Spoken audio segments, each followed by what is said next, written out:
의외로 흔하게 나타나는 유형들을 설명드리겠습니다. 하나. 여성들이 마마보이를 싫어하듯이 남자들은 파파걸, 마마걸, 패밀리걸을 싫어할 때가 많습니다. 상대적으로 여성들의 경우 의존성이 강할 때가 많고 관계 유지를 중요시 여겨서 기존의 인간관계에서 갈등이나 마찰을 피하려는 성향이 크기 때문에 부모님의 뜻을 거스르지 못할 때가 생각보다 많습니다.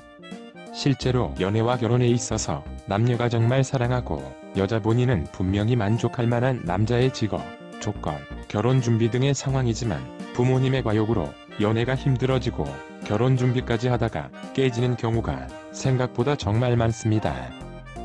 또한 가족을 소중히 여기고 친밀하게 지내는 것도 좋지만 그것이 지나칠 경우 여자들이 시월들을 싫어하듯이 남자들도 초월들을 겪게 될까봐 부담스럽고 시댁 식구들을 모두 책임지겠다는 급성스러운 효자가 여자를 불행하게 만들듯이 처가 식구들에게 뭐든지 해주겠다는 급성스러운 효녀를 남자도 감당하기 어려울 때가 많습니다.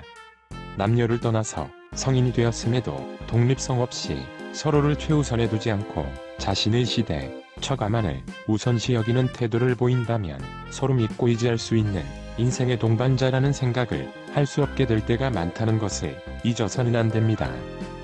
2. 일중독의 구체적인 뜻은 일에 대한 집념이 강하고 강박적으로 일을 한다는 뜻이지만 중독이라는 뜻이 독성에 의해 기능장애를 일으킨다는 뜻도 있다는 점에서 집념이 없거나 강박적이지는 않더라도 일에 너무 지쳐버려서 연애에 어려움을 겪는 사람이 생각보다 많습니다. 특히 여성들은 남자에 비해 정신적으로는 감수성이 뛰어나고 신체적으로는 체력이 약하기 때문에 퇴근하고 나서는 아무것도 안 하고 쉬어야 하거나 주말에는 몸져 누워있는 경우가 실제로 정말 많습니다. 남자 입장에서 솔직하게 말씀드리자면 그러한 여자의 모습이 안타깝기는 하지만 연애를 시작하는 것도 어렵고 유지는 더더욱 어려우며 특히 결혼을 결심하는 데 있어서만큼은 심각한 고민에 빠질 때가 많습니다. 왜냐하면 아무리 좋은 남자라도 상대방이 계속 지쳐있는 모습, 무기력한 모습에 남자도 지칠 때가 많기 때문입니다. 어렵더라도 퇴근 후나 주말에 활력을 유지할 수 있게 직장을 옮기거나 홈트레이닝을 꾸준히 해서 체력을 키우는 것이 좋으며 시간은 상대적으로 남자보다 여자에게 가혹할 때가 많기 때문에 늦어지면 늦어질수록 연애와 결혼이 더 힘들어진다는 것을 기억해야 합니다. 셋.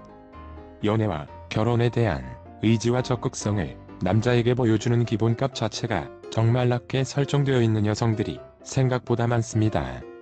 그것은 마치 스피커의 음량을 자신만 들리도록 낮춰놓고 맞은편에 앉아있는 사람도 들리기를 바라는 것과 같습니다. 그 이유는 먼저 다가가야 하는 남자의 입장에 비해서 여성들의 경우에는 남자의 호감을 수락할 것인지 선택하는 입장일 때가 많고 쉬운 여자로 보이고 싶지 않아 할 때가 많기 때문에 여자 자신의 의지와 적극성을 드러내는 것을 기피할 때가 많기 때문입니다.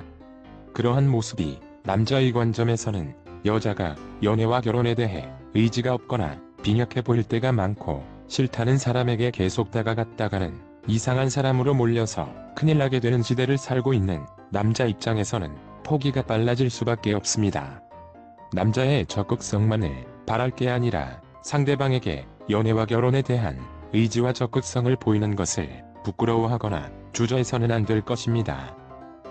한쪽 눈으로만 보면 반대쪽 눈으로 볼 수 있는 부분을 놓칠 때가 많고 양쪽 눈으로 볼 때 세상을 제대로 볼 수 있듯이 연애와 결혼도 자신의 관점에서만 생각할 게 아니라 상대방의 관점도 살필 줄 알아야 한다는 것을 잊지 마시고 영상이 도움이 되었길 기원합니다. 오늘은 여기까지. 구독, 좋아요 부탁드립니다.